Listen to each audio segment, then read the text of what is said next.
Hello, I wanted to spend a couple of minutes today showing you a frame that arrived yesterday. I didn't do an unboxing video yesterday because I do think that me just opening a box and pulling a frame out of the box is probably quite a boring thing to watch.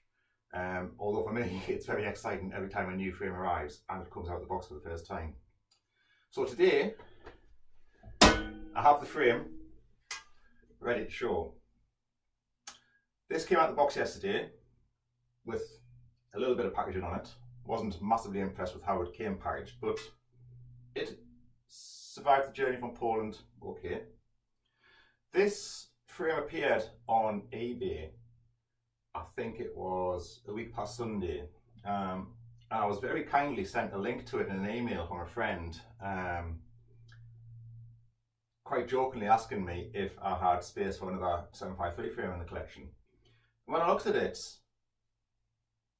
and I saw this, I saw it was quite tatty, but I saw the price was unbelievably good, and I noticed a couple of telltale signs on the frame, even though it was just listed as a Raleigh 753 frame.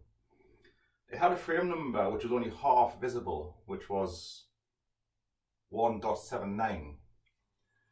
Now that can indicate sometimes a frame built for the Raleigh team, either the TI Raleigh team or the later Panasonic Raleigh team. But I have seen frames like this before, built in this style, built by this builder with that standard format frame number, but which haven't been related in any way to the TI or the Panasonic teams. They are just similar frames built by the same builder. But anyway, I was intrigued because I spotted signs like, oh, can you see it? There you go. That small hole in the bottom bracket shell.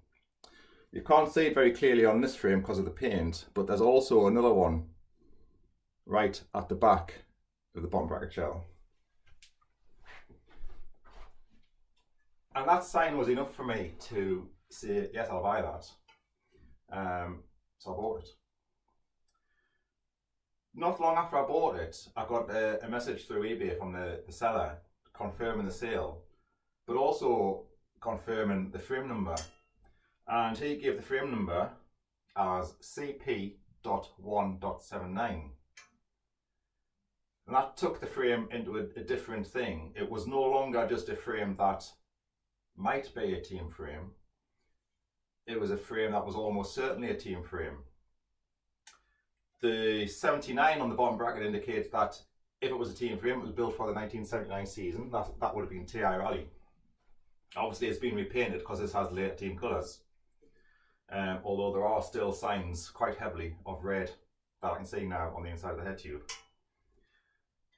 The 1979 team had a rider, and I might pronounce this wrong because my accent's from the northeast of England, so I may say this name wrong, but it is CP, which is Cees Priem. C-W-S-P-R-I-E-M. Now he was a rider for the TI Raleigh team, about the same sort of height as me, about 6 foot I think he was. And this frame measures 58.5 from the centre of the bottom bracket to the centre of the top tube. And I know that that's his size. This frame also has a very short top tube. From the centre to the centre, it's only 55.5, which is quite short for a 58.5 centimetre frame. And that measurement there also matches the dimension for this rider. So I have a frame with indicators that it was built by John Grand and Ilkeson at the time. I have a frame number that indicates a team rider, and I have frame geometry that matches that particular team rider.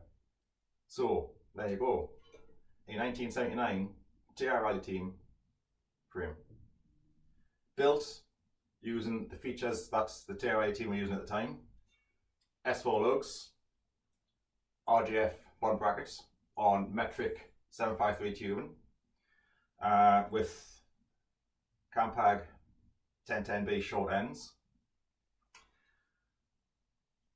I will in the future, probably very soon, do a blog post showing how these team frames differ from standard SB numbered 753 frames.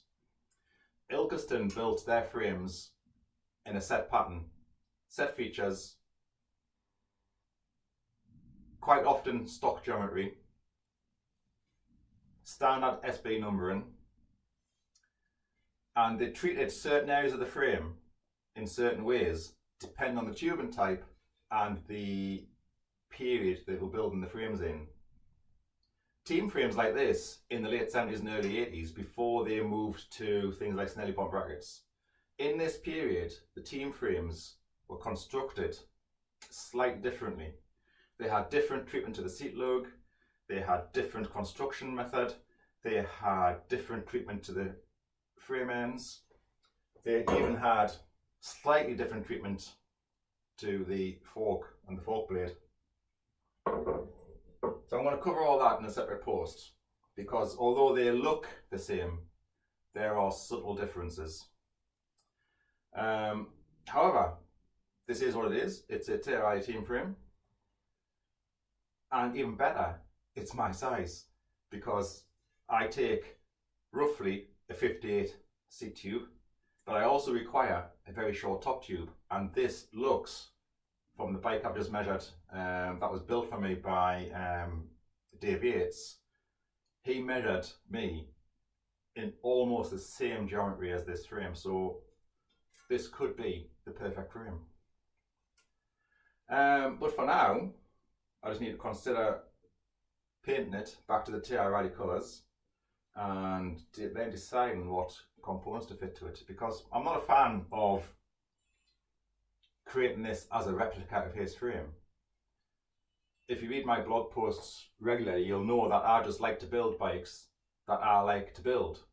I'm not too bothered about following conventions on what component to use.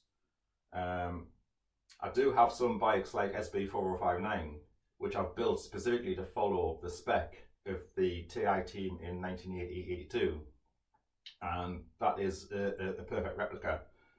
However, this frame and all the other bikes I build, I just like to build with components that I like to use and that I like to ride. So this may not end up with Super Echo on it. It may end up with Shimano on it. It may end up with Suntour on it. But I'll decide that once I've painted it. But I do want to paint it back to the TI colours. But that's something I'm going to do later on in the year. But for now, that's it. I just wanted to show this frame, show that it arrived safely, talk a little bit about the team features, which I'll go more into in a future blog post. And that's it. Thank you very much.